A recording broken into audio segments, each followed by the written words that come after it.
वो prime minister Narendra Modi के तीसरी बार प्राइम मिनिस्टर बनने से नाखुश है। इसीलिए उसने अपने जो टेररिस्ट हैं उनको संदेश देकर एक निहत्थे लोग जो टूरिस्ट बस है उसके ऊपर फायरिंग करवाई है। फायरिंग में तो कोई घायल नहीं हुआ, पर ड्राइवर का गाड़ी से संतुलन बिगड़ने से गाड़ी जो है खाई में गिर गई, जिससे कि कुछ जाने गई हैं और कुछ लोग घायल हैं। मेरे इन लोगों के लिए सहानुभूति है और इनकी फैमिलीज के लिए एक ही संदेश है कि गवर्नमेंट ऑफ इंडिया और सिक्योरिटी फोर्सेज जो है ये जो टेररिस्ट हैं इनको एलिमिनेट करेंगे। इसके अलावा मैं गवर्नमेंट ऑफ इंडिया से एक और संदेश देना चाहता हूं कि वो जब तक पाकिस्तान के खिलाफ प्यूनिटिव एक्शन नहीं लेंगे तब तक जो है पाकिस्तान ऐसे ही टेररिस्ट जो है अटैक्स करवाता रहेगा। एक दुखद घटना हुई है रियासी नाम के छोटे से गांव में।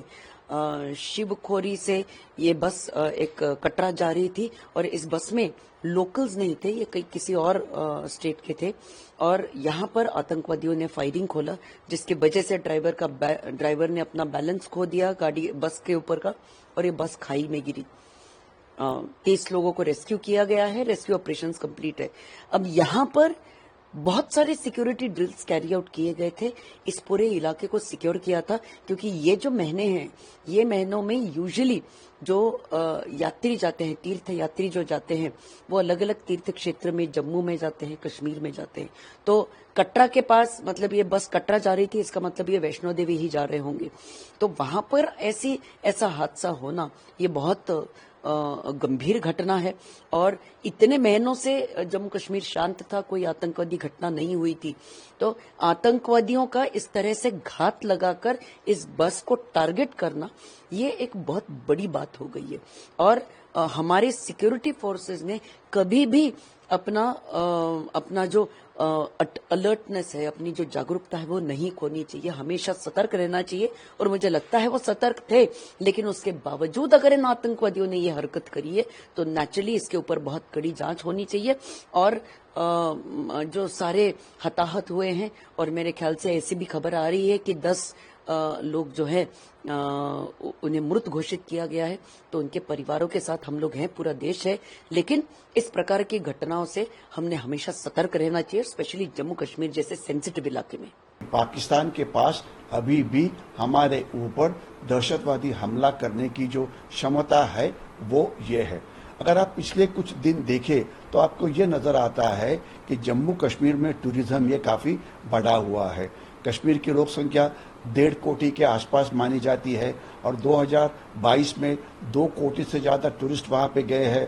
2023 में ये संख्या 2.5 कोटी के पास हुए हैं। और जो टूरिस्ट है वो जा रहे हैं, कश्मीर वैली में जा रहे हैं, लद्दाख में जा रहे हैं और जो नीचे वाला हिस्सा है जहाँ पे ये यात्रा होती है वहाँ जा रहे हैं। तो ये जम्मू कश्मीर के लोगों के लिए एक बहुत ही अच्छी बात है, क्योंकि जैसे टूरिस्ट वहाँ पे जाते हैं, वहाँ पे पैसा खर्चा करते हैं, तो इसलिए वहाँ के जो लोग हैं उनको उद्योग धंधा मिल जाता है, या वो घोड़ा चलाने वाला हो, या टैक्सी वाला हो, या होटल वाला हो, या रेस्टोरेंट वाला हो, या गाइड हो, या और कोई कश्मीरी हैंडीक्राफ्ट तैयार करने वाला हो। तो इस समय अगर ये टूरिज्म को धक्का लगे तो नुकसान जो है जम्मू कश्मीर के लोगों का ही होने वाला है।